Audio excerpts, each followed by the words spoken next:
নমস্কার, আমি করবী চলে এসেছি একটা নতুন ব্লগের সাথে অনুদের মেয়েবেলা চ্যানেলে। এটা আমার নিকো পার্ক পার্ট 7 ব্লগ, আর রাইডিংয়ের ক্ষেত্রে এটা 6 নাম্বার। চলুন দেখা যাক রাইডিংটা কেমন ছিল। প্রথমেই আগেই আপনাদের সকলকে বলে রেখেছি যে নিকো পার্কের প্রায় প্রত্যেকটি রাইডিংই মাথা ঘোরানোর মতো। এই রাইডিংটাও ছিল শুধু একটা পয়েন্টে বসে গোল গোল করে চক্কর খাওয়া।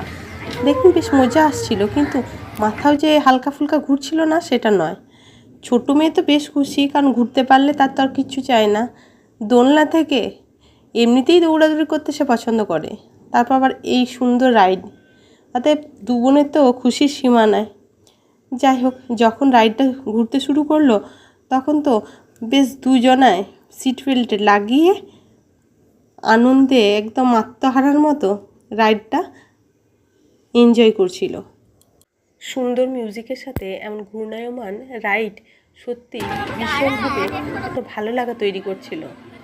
বিশেষ করে যখন বাইরের অংশটা ভীষণভাবে খুব দ্রুত সরে যাচ্ছিল, তখন মনে হালকা ফুলকা ভয়ও লাগছিল। কিন্তু পরিবেশটা এত সুন্দরভাবে রচনা হয়েছিল যে মনটা যেন কোথায় হারিয়ে যাচ্ছিল সেই ছোটোবেলায়।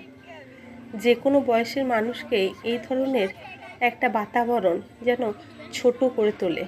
আর ছোটদের তো এই অবস্থায় আনন্দের সীমা থাকে, সে তো আর বলবার অপেক্ষায় রাখে না। যাই হোক, এই রাইডটাও আমরা ভীষণভাবে এনজয় করলাম। এরপর এই রাইডটা 2-3 চক্কর খাওয়ার পর নির্দিষ্ট মিউজিক বন্ধ হওয়ার সাথে সাথে রাইডটাও বন্ধ হয়ে গেল।